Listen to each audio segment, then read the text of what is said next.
Normalement, c'est au mois de mars, avril, mai. Et il y a encore tout ça comme le camion des...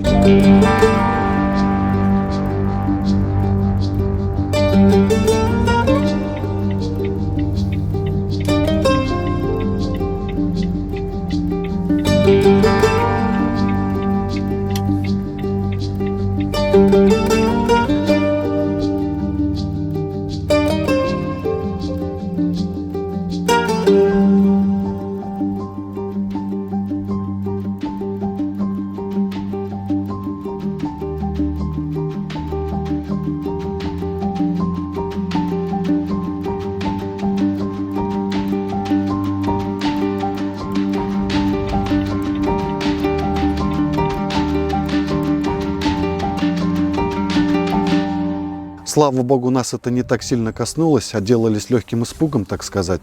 Люди, техника, груз, который перевозили, не пострадали. Только потеряли времени немало и намотали 1000 километров лишних по Франции, по полям, да по лесам различным французским. Соответственно, опоздали на выгрузки и не смогли взять заранее запланированные грузы, что тоже является потерей. Но хотя эти потери не настолько большие, как были у некоторых. Но даже в этом случае для нас это минуса в 1000 евро. Все, кто оказался во Франции в это время, понимают, о чем я, а кто там не был. Для общего просто представления скажу, что машина от границы с Францией в районе Ируна до Парижа, это 800 километров, ехала неделю. Хотя в нормальное время это занимает 1,5 дня максимум. И что меня больше всего поразило, так это реакция французских властей, которые заявили о том, что не собираются препятствовать фермерам, и то, что все происходит в рамках закона. А по факту происходили нереальные беспорядки, беспредел, можно сказать. Массовое хищение грузов и порча техники в открытую, на глазах у полиции. И полиция бездействовала. То есть воровство, а по факту это так и есть, это в рамках закона, по мнению французских политиков. Даже были случаи физической расправы над водителями, которые пытались оказать сопротивление протестующим французским фермерам. И тут встает вопрос о моей безопасности как водителя и как перевозчика, а также вопрос безопасности моих коллег на дороге. И это не шутки. Мы поддерживаем то, за что мы платим, и тех, чьи товары мы покупаем. Я понимаю, если бы они заблокировали границы и разворачивали фуры обратно с мясом, вином, но то, что они устроили, это выходит за рамки моего понимания.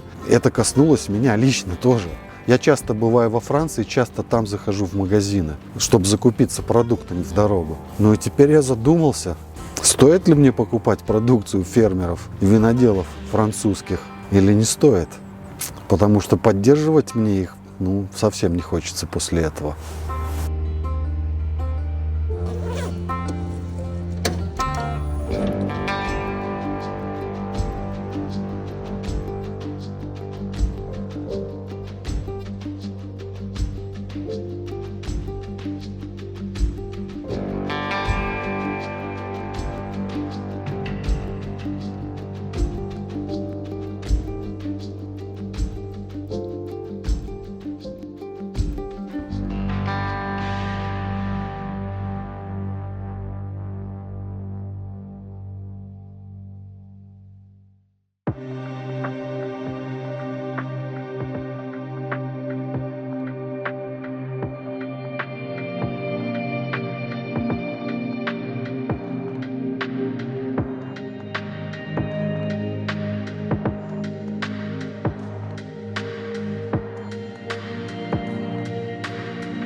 Я не знаю, что тут сказать.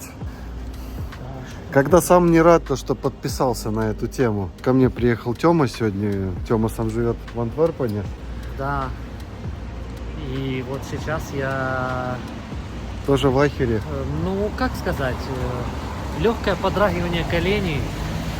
Будет или уже началось? Уже началось, я еще ничего не сделал, но уже я чувствую, что ну, это большая для нас задача, но сейчас мы соберемся с силами. На половине нашего пути мы еще раз снимем, что у нас получается, как язык висит на плече. Попробуем. Ладно, пойдем. Короче, будет нам капздец.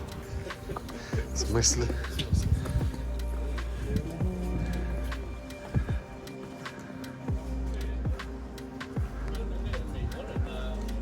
Вроде на 3 пролета. Да, мне кажется, что уже достаточно этого экшена. Вот. И сейчас мы найдем какую-нибудь гостиницу вот здесь, вот в одной из дверей. Переночуем, завтра продолжим наш путь. Мы сможем. Сегодня у нас задание по кроссфиту. Вот. Мы должны... Это прошли мы, ну вообще фигню. Но уже язык на бороде. Есть такое? Да, я себе ручкой помогаю. Вот. И уже погода как бы не кажется такой сильно холодной. Ты знаешь, даже жарковато стало, надо подраздеться. Физические упражнения в выходной день.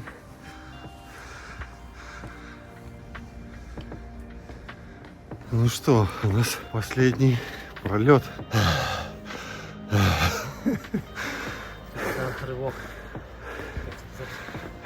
10 ступенек и уже есть. Вон подъемчик, лестница.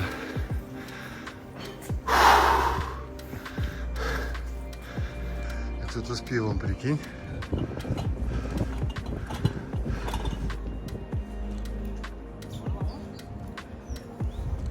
Дядя подошел, говорит, заверните за угол, там еще есть немножко для вас подарок. Но мы уже вписались, идем сюда. Ну, рассчитывал я, что будет подарок полегче, чем очередной подъем по лестнице. Но, надеюсь, виды компенсируют все. Полный энтузиазма человек. Счастливый. Счастливый. Мы не идем по ровной дороге, мы идем под гору. Вот. И ощущения после предыдущего подъема остались еще вот здесь в виде капель на спине. И сейчас я понимаю, что еще чуть-чуть. Еще чуть-чуть. Количество ступеней во время подъема мы не посчитали. Как понимаете, нам было не до этого. Но если верить интернету, то на ней 375 ступеней. И это одна из главных достопримечательностей бельгийского города Льеж. Погода была нелетной, поэтому только этой лестницей мы ограничились. Но в целом мне этот город понравился. Проезжал его мимо очень много раз, но прогулялся впервые. Спасибо Тёме, что вытащил и не дал мне закиснуть в будке. Нужная такая сейчас получилась терапия. Послезавтра, кстати, я буду грузиться на Испанию, чтобы следующие выходные провести дома с семьей. Но новости оттуда приходят неутешительные. Там началось все то же самое, что было во Франции. Только испанцы более горячий народ. И что меня ждет, пока непонятно. Ну а вам спасибо за просмотр, веру, терпение и понимание. Всем любви. Обнял до хруста.